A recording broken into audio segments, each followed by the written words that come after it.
Hello and welcome to Scatterbrain Reviews. We have Nick back in the building. We had Dakota here last week. It was an odd recasting. But welcome back. Yeah, that guy sucks. Fuck Dakota. But Dakota will be back at some point. We watched the newest episode of Peacemaker. It was episode 4, correct? Sure. Yeah. It was one of the episodes. Point, it was a really good episode though, either way. I really enjoyed this most recent episode of Peacemaker. This was an interesting one because I think while we haven't gotten, a lot of stuff happening plot-wise and in terms of exploring Peacemaker as like this crazy extravagant adventure like the first season, this has been really fun of just diving into the personalities of the characters and their inner conflicts. It's a lot calmer, which I think everyone we've been watching it with has been saying like not a lot's been happening. I think a ton of stuff's been happening. It's just been internal, a little more calm, more dialogue driven, but I like that turn for season 2 compared to just being like another big external threat so far. But what do you think of this recent episode? Because like there wasn't a lot that happened in terms of action, but we got all that with Eagly in the last episode, but in this one it was just a lot more talking, but yeah. Yeah, it's been a few days since the episode came out, so before we started filming this, I was like, what happened again? Yeah. And as soon as he said one thing, it all came back to me, obviously. Mm-hmm. It's just been a while. But yeah, it was definitely a setup episode. There's a lot of interesting, like, internal stuff that's happening, like he's saying with Harcourt, and I'm so scared of what, I don't know, Adebayo, I don't know, I'm scared of the other universe. They're setting up a lot. Yeah, it's like, I don't know, I have my own takes on that. What do you think of Harcourt and everything with her in this episode? Do you think she's actually turning or making a turn? Because that surprised me even, where Rick Flag was kind of being a manipulative asshole about it. In a way, I don't know, there's a bit of suggestive manipulation there for sure. I mean, I think where she is right now, she is being authentic. I don't think she has like a plan in the back of her head to like save Peacemaker or anything. I think she is authentically doing what she's doing, but I think something's going to happen to flip. I think something crazy is going to happen. I think it's kind of a big misdirect. I don't think Chris is even going to show up. I think he's going to get tipped off somehow by Economos or something like that starting the next episode. Gotcha. And I think he's never going to show up, and that's going to lead to a big thing with Flag getting mad. That'd be interesting. Yeah, it kind of feels like a misdirect coming. It's too much set up all at once for it to just... I feel like the misdirect might come from Harcourt, and maybe she's lying. Like, I think she's not actually teaming up with Rick Flag Sr. That could just be me being in denial, but I think she's trying to trick him and maybe, like, get him into a position. I would hope. The reason I think she's authentic is because I think it would be interesting to see that parallel between the two Harcourts, obviously. We get we'll say Universe B, where she's like perfect and everything is going kind of how Chris wants it to, with how she feels about him and everything like that. And I think it would be interesting to see him having to deal with the Harcourt he knows and that he's been with the whole time betraying him. I think that could be really interesting. I want to see like maybe a conflict there with that, because while I do think it's a fake out, it would be very fascinating to maybe put these characters at odds, because I didn't expect that. And I think it's a cool way to really show that the writing in this show, compared from Suicide Squad to even now, that every character does have their own kind of agenda at a point. Like, they do stand out from each other. They're not all just echo chambers for Peacemaker. And I like that because every character is able to stand out. And I think that Economos, especially in this episode, has really shown how much of a backbone he's developed since season 1. I really liked his moments in this. A lot of them were comedic value, but they were so funny, but they were also showing how much he's changed, how much he's just, A, tired of everyone's shit, but B, he has grown a bit of a spine and does stand up for himself now. I think that if Harcourt is being authentic with everything going on, then that would just kind of be like, whoa, Economos would kind of be the one that you think would throw Chris under the bus. Like, if he had to and everything was going down on him, if he didn't have this good job, you would think Economos would probably be the one to do that. But Harcourt, who seems so stuck in how she feels about things and her placement on stuff and her own sense of code, I guess you would say. Yeah, she doesn't know where the code is, because all she's known is fighting. Yeah. And now she can't get that job back. And I really like that angle, because everyone's dealing with some kind of repressed anger, especially with Rick Flag Sr. I like that they add a lot of depth with him, and this is what I fucking love about the DCU, is they're doing stuff, and I want your opinion on this too, but I feel like they're doing stuff that what I like about this is like when we explore a character, right? Like Creature Commandos, Rick Flag Sr. is kind of our eye line. He's the main character, so you want to root for him. And even though he's not necessarily a superhero in that show, he is very much someone who has his own agenda, but you're behind it because they explore his loss of Rick Flag Jr. as a sympathetic angle in that. So when we bring him in here, it's nice because we get to explore different facets. It just makes him more complex. Like in Superman, he's an antagonist. In this, he's an antagonist. In Creature Commandos, we're going to be rooting for him again. Yeah. So I like that we have characters that genuinely don't just feel like mouthpieces of the same universe, but all feel like they're in their own worlds separately. I think that makes them very complex. So what do you think of Rick Flag so far, like the handling of that character in this? I mean, I really like him. He has a lot of depth. I'm interested to see, because do we even know Creature Commando Season 2? Isn't Waller in charge of...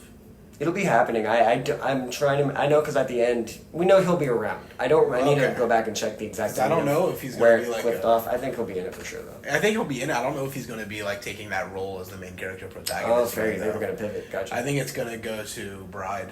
Do you think Rick Flag will be too busy with... everything else? Yeah, he's got so much. Fred Grillo's not sleeping. Yeah, from Superman to this, I think it's a lot. He's already done more in this than the MCU, which is really funny to me. Yeah. But I don't know. Creature Commando Season 2 is a discussion for like a whole other video. I could talk about theories. We should do a Creature Commandos video. That'd be fun. Yeah, talking about things going on. But I think he's great. Everything he's done in the DCU has been amazing. I love him in Creature Commandos. And it's so tormenting, like, rooting against him after, like, getting so attached to him in Creature Commandos. It's great. Tormenting in a fantastic way. Well, the show's really good at faking me out on what's going to happen with him, because sometimes I'm like, oh, is he going to die this season? But I'm like, no, I bet you there's going to be more Creature Commandos and other stuff. So no, but, like, the show gets me in the moment so well that I'm, like, not really thinking about what's ahead. I think Adebayo, I think she's going to be the death of the season. Really? If we get one, yeah. Interesting. I could see that.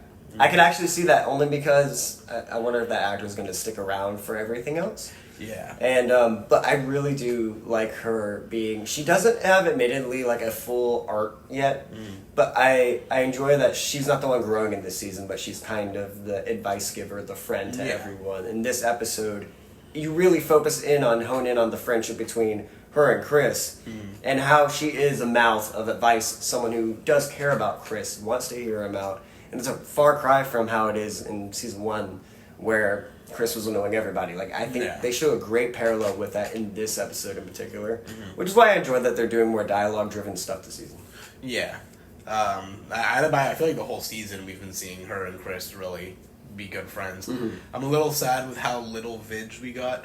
Yeah. But that's every episode. I'm always sad we don't get more Vidge. I love him so much. That's one thing that just bothered me just a little bit. I want to see more Vigilante, but maybe they're saving him for the last bit of the season. I really hope so. I miss him, and I just hope they're not shelving him. Because like, if he does go, if they kill him off now, it won't feel earned because he hasn't shown up enough. Yeah. Come on, James Gunn. We need the Vigilante spinoff. I would love Vigilante. So give him his own show. I would love to see how they explore that. Or maybe they're saving him for when he runs into his alternate self in the other universe. But the thing is, I picture Vigilante meeting his alternate self, and I figure them both being like, "Oh fuck yeah, exactly. There's another one of me, hell yeah." That would be what would be hilarious if Vigilante is the anomaly, like he has no differences among every universe, everyone's the same. Yeah, he's. Or if there is no alternate Adrian, there's only one Vigilante in all universes. He's a Nexus event. Yeah, he is him. Yeah, we need more Vig. More Vig. Definitely need more Vig. We've been getting a good amount of everybody else.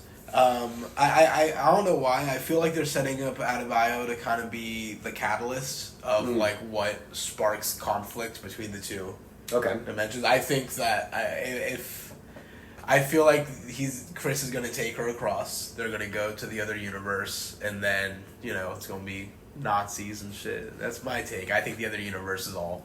You and I are sold on that. Yeah. Like, it's just it adds up too well. Especially with... It's interesting. I want to see... I go back to the imp conversation every time. Like, I think I mentioned it to you, or was that... I can't remember if that was in Dakota or you. But how they were talking about the imps... in that one episode where it was the parallel dad, and he was talking about them still a bit inhumanely, to where I'm like, maybe this is just a world where that messed up stuff is accepted. Yeah. Yeah. It kind of seems like that's the route they're gonna go. There's no diversity. Yeah, like Yeah. in every background shot in that episode, there's no diversity, and I think that is like for a purpose. Yeah, and I'm just, if that is the route they go, I want to see how Chris goes fucking crazy if that's what they do. It's gonna be very fascinating. I hope. Yeah. Or will Chris be conflicted? Maybe that'll be something that hurts Adebayo, and that's something we gotta explore with his character of, I just want to hold on to my family. It's like, but they are fucked up people. Because that did kind of get explored in season 1, even though he stood up to his dad. That kind of opportunity to have it still might fuck with him. I think he's grown as a character since season 1 and to the point we are now. I kind of hope they don't explore that. I agree. I want us to see the growth he's gone through by him immediately being like, oh, fuck this. Which is true. I agree. I just wonder if... Because what's good about these shows typically is that they do a good job at exploring, I think, the flaws with Peacemaker. Like, he did kill his alternate self already. Yeah. In a fight where that alone was fucked up. Yeah, it was spur of the moment. He was reacting. I don't think he intended to. Yeah, I don't think he intended to, but I mean... Yeah, it's fair. That's fair. He punched first. His alternate self punched first. This is fair. Yeah. I need to give Chris more credit. He has grown a lot since season 1. Yeah. Lots of funny stuff with Tim Meadows. I think Tim Meadows is hilarious in this episode. I think he's a consistent beat. What did you think of Mickey Rourke as well? I almost forgot him, but his whole character. Who is he again? The Native American appropriation. Oh, yeah. Oh, man, he's so good. I completely forgot about the transformation. Yeah. Mm-hmm. Is he some kind of deity? Like, what's happening? Is he actually flying, or is that his spirit, like, flowing through? I think it's his spirit, and he's just witnessing where Eagle is. Oh man, I love it so much. He does such a good job. He's great in everything he does with James Gunn. I don't know if this is true, but I heard on the algorithms that he was a call-in last minute because they had to recast. Oh really? Like, yeah, as a favorite. I heard. I don't know. Interesting. If that's true, but I just like that Mickey Rourke just showed up to play and like completely stole every scene he was in. No, he did such a good job. He's great. The eating the bird shit. And the extended scene, the post-credit scene was hilarious. With the long... Oh, man. Every post-credit scene has been great so far. I love that James Gunn isn't taking them super seriously. He does take seriously, though, taking jabs at 30 Seconds to Mars, which we can appreciate. Of course. Yeah. Yeah. Thank you guys so much for watching Scatterbrain Reviews. What did you think of episode number of something that I'm forgetting right now, of Peacemaker? It was a lot of fun. I had a blast. You had a blast. Oh, yeah. Hope we all have a blast. See you guys next time. Like, subscribe, comment, join us on this journey. Goodbye.